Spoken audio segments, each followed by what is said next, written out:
I was sitting in the kitchen of a dark apartment, staring at the screen. Yesterday, my account showed $112,000. Today, almost nothing. And the worst part was, I was still hoping maybe it was just a system glitch. I used to believe I was the kind of man who never got caught in traps like that. A steady guy. I worked as a financial controller in a logistics company in Cleveland, Ohio. People came to me when they wanted certainty, not risk. My job was boring numbers, endless checks, endless reports. Nothing exciting, but dependable. That was my reputation. The guy who never gambled, never made rash decisions, never let emotions run the show. I leaned into that image for years. My coworkers trusted me because I was predictable. My boss liked me because I never embarrassed him. Even Liza, my ex-wife, used to say I was reliable. Reliable was the word people attached to me, like a name tag I couldn't peel off. Reliable wasn't exciting. It wasn't sexy, but it kept life from falling apart. Or at least, that's what I thought. The night it all started, the apartment was quiet. Too quiet. The kids were with Liza. The only sound in the room was the low hum of the fridge. Dinner was sitting in front of me, already cold, untouched. I wasn't hungry. I wasn't even tired. I was just blank. That's when I saw it. A banner at the bottom of some article I had opened. No bright colors, no exclamation marks. Just white letters on a black background. Stop following the crowd. See the market through institutional eyes. I didn't click on it. Not right away. But that word, institutional, stuck in my head. It wasn't like the junk ads promising easy money. It didn't scream. It whispered. And the way it whispered hit me harder than I expected. I tried to shake it off, but the thought sat there, heavy, like a weight in the back of my mind. Because here's the thing. For years, I told myself I was fine being invisible. Fine being the safe guy, the predictable guy. But that night, alone in that quiet apartment, I wasn't fine. I was restless. I stared at my laptop screen for a long time, scrolling through the same news I always did, half reading the same tired articles. I wasn't looking for anything, but maybe I was. Maybe I was waiting for something to jolt me awake. And for some reason, that one word did it. I didn't click. Not yet. But I didn't forget either. That's the part that stings when I look back. It wasn't some impulsive moment. It wasn't like I lost control for 10 seconds and ruined my life. No, it was slow, careful, almost deliberate. The ad showed up. I ignored it. But I carried it with me, turning it over in my head the way I used to analyze numbers in a spreadsheet. Testing it, poking holes, letting it settle deeper instead of shaking it off. And even though I told myself it was nothing, I knew it wasn't. I could feel something shift that night. Like a line I had always trusted suddenly looked thinner than I thought. I didn't touch the food. I closed the laptop. I sat there in silence. But that single word kept repeating itself, like a whisper I couldn't shut out. Institutional. And that whisper followed me into the next day. The next few days, I tried to brush it off. Work was enough of a distraction, or at least I thought it would be. But then came that meeting. The kind that stays with you even after everyone's gone. I'd spent weeks on a project, running the numbers, tightening every detail. I thought it was solid. Instead, the room tore it apart in minutes. My boss pointed out gaps I hadn't seen, and before I could respond, the new guy, Ryan, jumped in with some surface-level observation that earned him nods all around the table. He said nothing special, but somehow it sounded sharper, fresher. When the meeting ended, everyone shook hands, laughed, and clapped him on the back. I smiled too, because that's what you do. But inside, something twisted. It wasn't just that I got overlooked. It was how easy it was for him, how quickly people latched onto him. Meanwhile, I stood there, invisible again. That night, I couldn't let it go. I sat at the same table, the same cold apartment, and opened my laptop. I typed in the site from that banner. I don't even know why. Curiosity, maybe. Or something uglier. The site was nothing like the junk I'd expected. No bright promises, no spinning numbers, or fake testimonials. Just clean text, dark background, sharp lines. It felt professional, like it was built for people who already belonged, not for the desperate or the reckless. The words didn't shout at me. They read like a private conversation. If you see what others miss, you have an edge. If you can wait when others panic, you have power. It didn't sound like marketing. It sounded like someone letting me in on something I wasn't supposed to hear. I sat there longer than I'd planned. Scrolling, reading, trying to convince myself I wasn't really interested, that I was just killing time. But the truth is, it felt different. Like a door cracked open, and part of me wanted to see what was on the other side. I closed the laptop without signing up, without giving them a thing. I told myself I was too smart for that. I even laughed a little at how ridiculous it was, me, chasing after some online edge. But the thought didn't leave. The next morning at work, Ryan was all smiles again, joking with the team like he'd been there for years. My project barely got mentioned. I nodded, kept quiet, went back to my spreadsheets. But inside, I wasn't thinking about the numbers anymore. I was thinking about that site, about the way it didn't look like a scam, about the way it felt like a place where people actually knew what they were doing. I didn't go back to it right away. Days passed. I tried to bury it under routine, under meetings, under the daily grind. But it stayed with me. Not loud, just there, waiting. And deep down, I already knew I'd return. A week went by. I stayed away from the site, but the thought of it never left. Every time Ryan's name popped up in meetings, every time I felt myself fading into the background, that word came back, institutional. Like a reminder I hadn't finished something I'd started. Then, one evening, my phone lit up with an unknown number. Normally, I'd let it go. I hate cold calls. But for some reason, I picked up. Mr. Hayes, the voice said. Calm, measured. This is Ethan Cole, senior strategist at a private investment firm. He didn't sound like the sales guys I'd hung up on 100 times. No pushiness, no fake excitement. He spoke in a way that made me sit up straighter, like we were colleagues, not strangers. He talked about cycles, liquidity, institutional flows. Words I'd heard before, but the way he framed them felt different, less like a pitch, more like insight. At one point, I cut him off. Look, I'm not interested in playing games. I'm not a gambler. There was a pause, then a quiet laugh. Not mocking, not dismissive, just steady. Neither am I, he said. I don't work with people who gamble. I work with people who see ahead, people who think differently. That's what caught my attention about you. It was such a simple line, but it landed harder than I expected. He didn't say I was smart. He didn't say I was special. He said I saw ahead, like I had something in me that others didn't. We talked a few more minutes. He didn't ask me for money. He didn't even tell me to sign up for anything. He just left me with his number and said, call if you ever want to see what I see. Then he hung up. I sat there holding the phone long after the call ended. My apartment was silent again, but it felt different this time. I wasn't restless. I was unsettled, because part of me wanted to believe him. For years, I'd been the reliable guy, the boring guy, the one people trusted because I didn't take risks. But here was a stranger telling me the opposite, that maybe I was more, that maybe I could see deeper than everyone else. I didn't call him back. Not that night. Not the next one either. But the words stuck. And the way he said them, calm, certain, like he knew me better than I knew myself, that stuck too. I tried to shake it off, telling myself it was just a clever sales tactic. But the truth? It didn't feel like a tactic. It felt personal. Like he'd seen something in me I'd almost forgotten was there. And that feeling, that recognition, was harder to ignore than any banner ad. A couple of days later, I made the decision. Not out of excitement, not out of recklessness.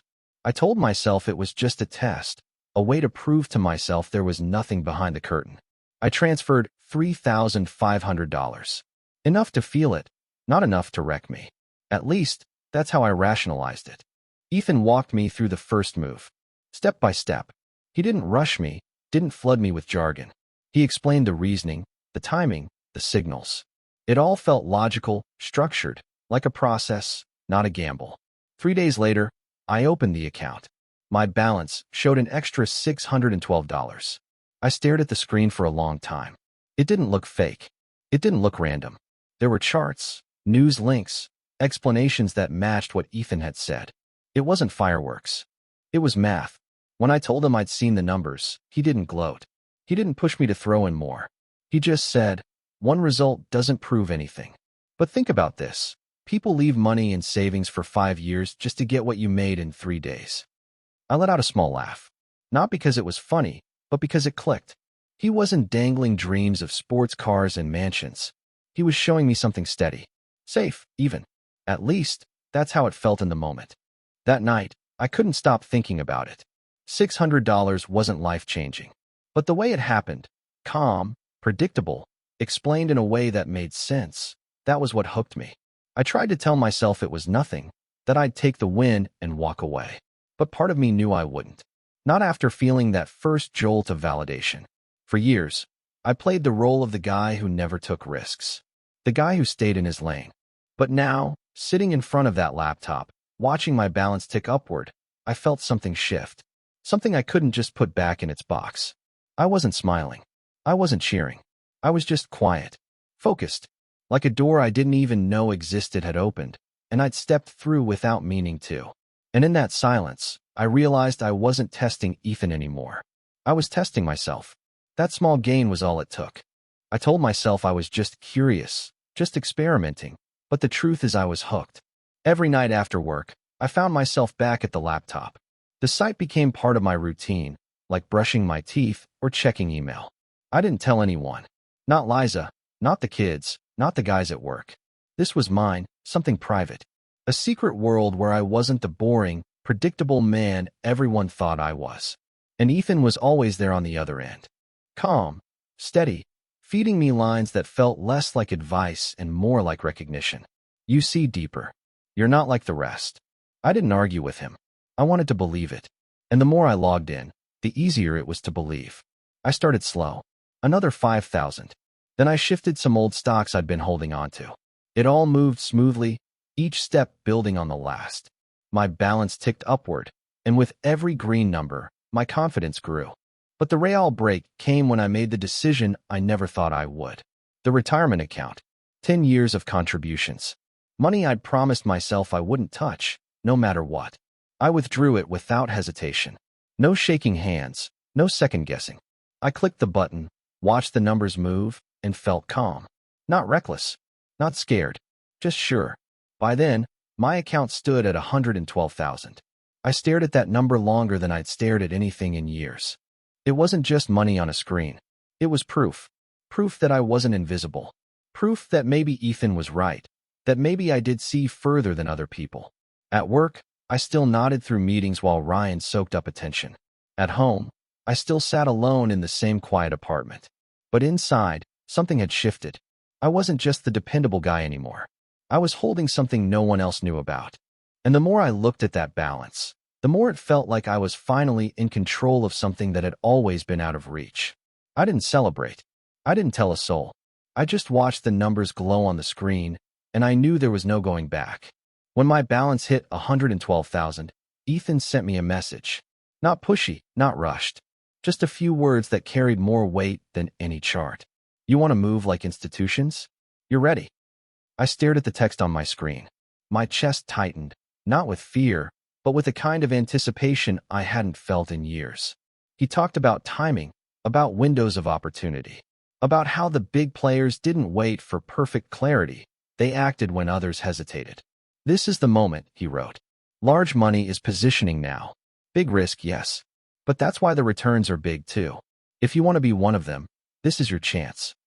It didn't sound like hype. It didn't read like a sales pitch. It was quiet, steady, like he was letting me in on something I wasn't supposed to know. I looked at the screen for a long time. $112,000. 10 years of work, of saving, of telling myself I was disciplined, cautious, safe. And yet, sitting there in the glow of that laptop, I felt no hesitation. I clicked. The trade executed instantly. Numbers shifted. My balance adjusted. And for the first time, I didn't feel like the careful, predictable man I'd always been. I felt sharp, powerful, like I wasn't following anymore. I was leading. It wasn't about greed. It wasn't about chasing something reckless.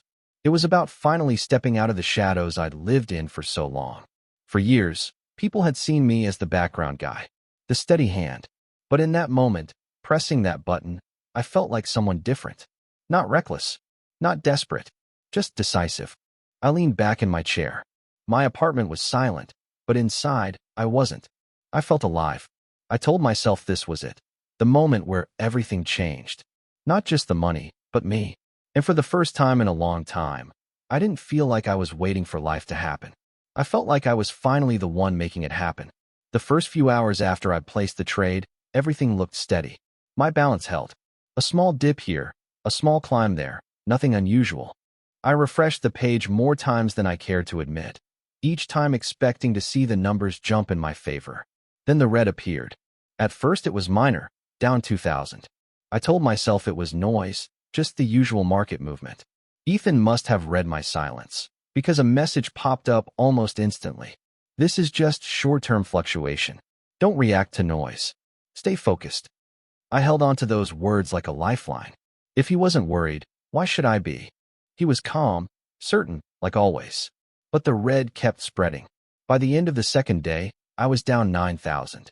My stomach tightened every time I logged in, but Ethan's texts never wavered. This is where weak hands fold. Don't be weak. Institutions thrive because they don't panic. I wanted to believe him. I did believe him. He'd been right before, hadn't he? That first win, the slow build, the steady climb, none of it felt like chance. So I waited. The numbers kept falling. By the third day, I sat in front of the screen watching my balance show 67,000. Almost half gone. I told myself not to panic. I told myself to trust the process. But my hands wouldn't leave the keyboard. I kept refreshing, staring at those red numbers as if they might turn green if I just waited long enough. The apartment was quiet, but my mind wasn't. It was loud with questions I didn't want to ask. What if this wasn't noise? What if I wasn't the guy who saw deeper? What if I was just another fool who thought he was special? I didn't move. I didn't sell. I just sat there, waiting, hoping, watching the red numbers sit there, refusing to turn. And for the first time since I started, I felt something I hadn't allowed myself to feel until then, fear. On the fourth morning, I opened the laptop like I always did. The page wouldn't load. Just a spinning icon, then an error message, connection failed. I tried again. Same thing. I switched browsers. Nothing. I even used a VPN, though I'd never touched one before. Still nothing. I grabbed my phone and dialed Ethan. Straight to a recording. The number you have dialed is unavailable. I tried again. Same result. I texted him. The message went through, but no reply. 10 minutes later, I sent another. Then another. Silence. I switched to email. My first message bounced back with a red warning. Address not found. I copied it carefully, typed it again. Same response. That tight feeling in my chest grew heavier. I went back to the platform, refreshing over and over until my hands started to shake. My balance, my trades, all of it gone. When the page finally loaded, it was blank. No numbers, no history. Just a login box that didn't work anymore. I checked my bank. Less than 10,000 left. 112,000 had dissolved overnight. I sat there for hours, opening tabs, searching for answers. I dug through forums, desperate for someone who knew what was going on. And I found them. Not answers, but people. Dozens of posts. Different names for the same man. Sometimes Ethan, sometimes something else. Always the same style, the same calm tone, the same promises about seeing deeper. And always the same ending. Accounts wiped out. Balances drained. It wasn't just me. There were others. Ordinary people like me, who thought they'd been invited into something bigger. I stared at the screen until the words blurred. Every post felt like a mirror. Same story, different faces. I tried Ethan's number again. Dead. I tried the platform again. Error. The 112,000 was gone. And worse than the money was the silence that followed. No explanation. No final word. Just absence. I leaned back, the chair pressing into my shoulders, and finally let the truth settle in. It wasn't noise. It wasn't a cycle. It wasn't a window of opportunity. It was a script. One he'd used on all of us. And I had followed it, word for word. Months passed. The site never came back. Ethan never called. No news reports, no investigations, nothing that could give me even the illusion of closure. Life slid back into its routines. Alarm at 6, coffee in the kitchen, the same drive to work, the same office air that smelled faintly of printer ink. On the surface, nothing had changed.